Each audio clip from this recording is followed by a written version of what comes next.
Hello, this is Stephen Carter, your host for the Safe Living Today podcast.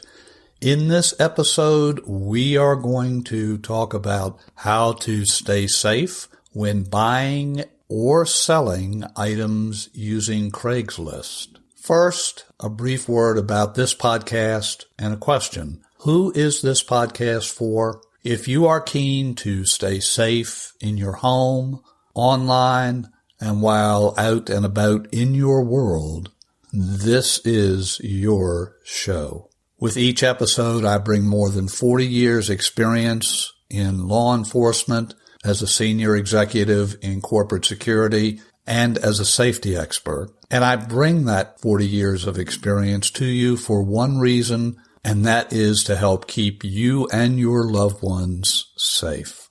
Let's talk about our topic of the day. Craigslist. Have you ever purchased an item through Craigslist? Have you used Craigslist to sell an item? There are multiple millions of transactions that have occurred through Craigslist. And the good news is that most of these transactions, indeed the vast majority, proceed honestly and proceed safely. Sadly, not all transactions are safe or are legitimate. Let's take an example. Headlines: An Arundel County man charged with murder in Craigslist robbery. Glen Burnie, Maryland. A Millersville man is arrested in connection with a Craigslist robbery and murder. Police say Gregory Lewis was taken into custody without incident. The 34-year-old man is accused of shooting and killing Renee Lavia Arquella, 44. Investigators say Lewis lured Lavia Arquella into a parking lot in the 7000 block of Ritchie Highway in Glen Burnie using a phony Craigslist ad to purchase a car. When the robbery did not go quite as he hoped, he opened fire and the victim was killed. Here is yet another case. Baltimore police arrested a suspect in connection with the shooting of a Sykesville man who came to Baltimore to sell a dirt bike posted on Craigslist back in August. Here is a CNN story. A South Georgia man was charged Tuesday with murder in the death of a couple who went missing last week after contacting a car seller on Craigslist. And one more case.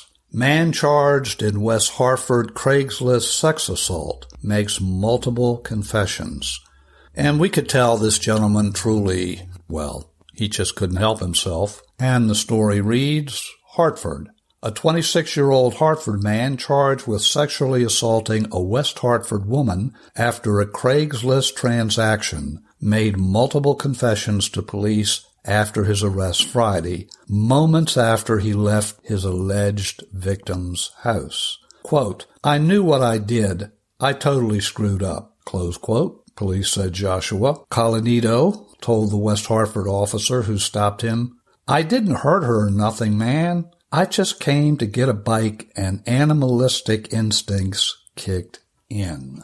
So how can we help stack the odds in our favor to lower risk when buying or selling through Craigslist?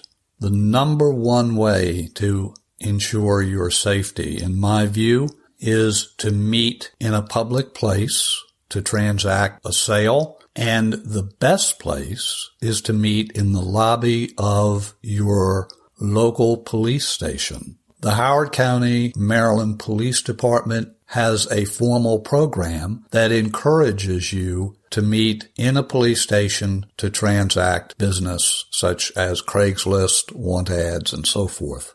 Many other police departments will offer that same service. If you live in a rural area where meeting at a police station is not an option, then go for a public place such as the lobby of a bank, inside of a shopping center, preferably in the food court, for example, in a busy cafe or coffee shop such as a Starbucks. You want to meet somewhere that's in public, that there are a lot of eyes, a lot of people watching. You want to avoid meeting in public places such as parking lots, even the parking lot of a large store such as a Walmart or a hardware store. People will pay very little attention to what's going on in the parking lot, where if you're inside the store, you have a higher probability of someone paying attention if something goes awry. You want to be very careful when buying or selling items of high value.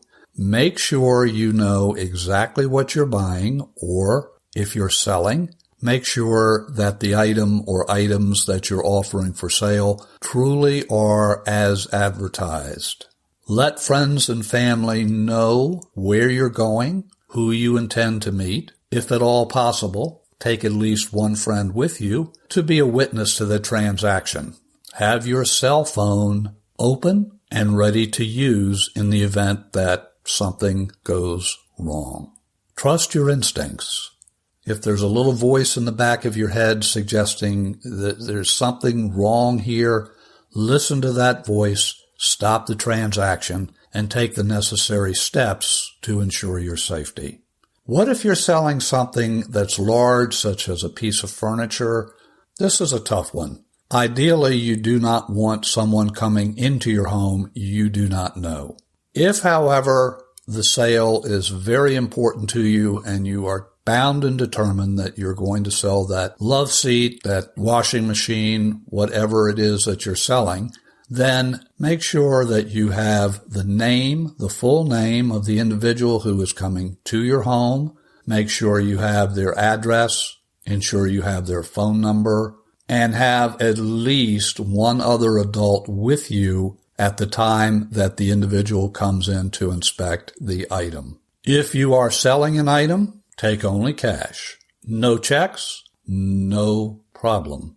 One of the most common frauds on Craigslist has people renting homes they do not own. They'll place an ad on Craigslist. It'll be a wonderful home, properly priced at a significant savings.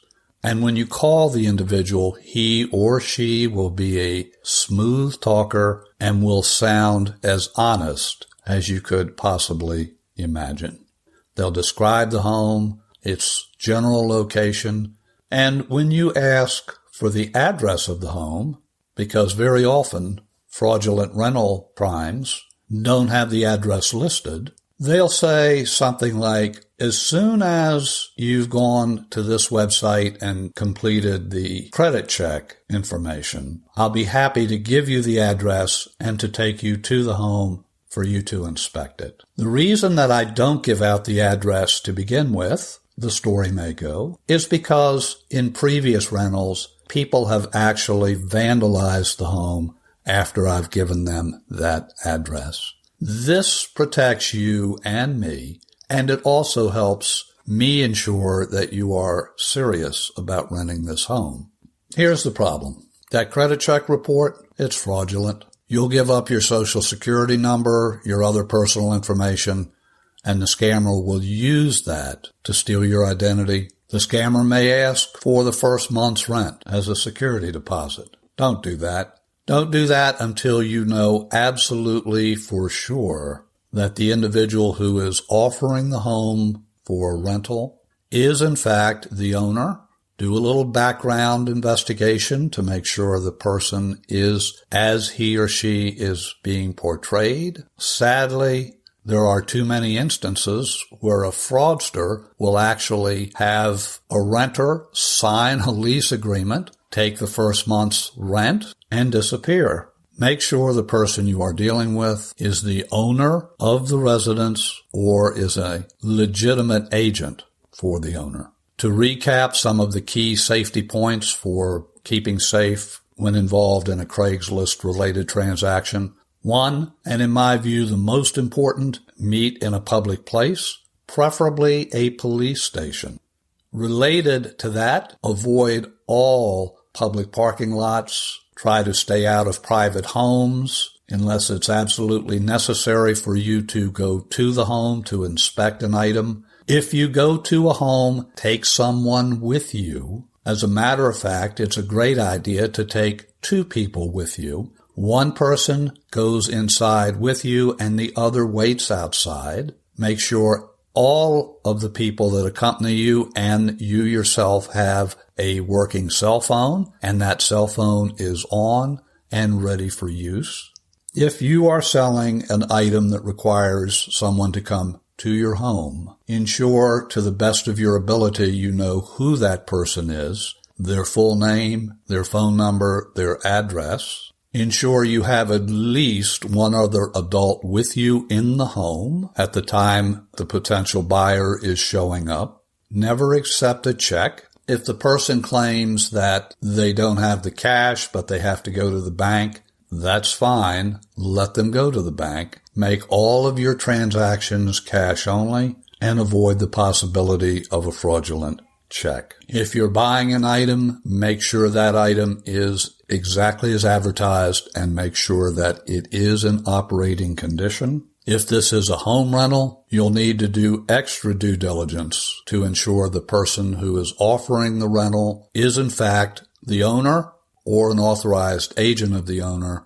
Make sure you know what you're getting into with any rental that you discover through Craigslist. That's it for this episode. You can find show notes and other related information on our website, safelivingtoday.com. If you have questions or otherwise would like to be in touch, you can email me 24 hours a day, 7 days a week at safelivingtoday@gmail.com. Until our next episode, this is Steve Carter encouraging you to please stay safe, stay well, and stay blessed.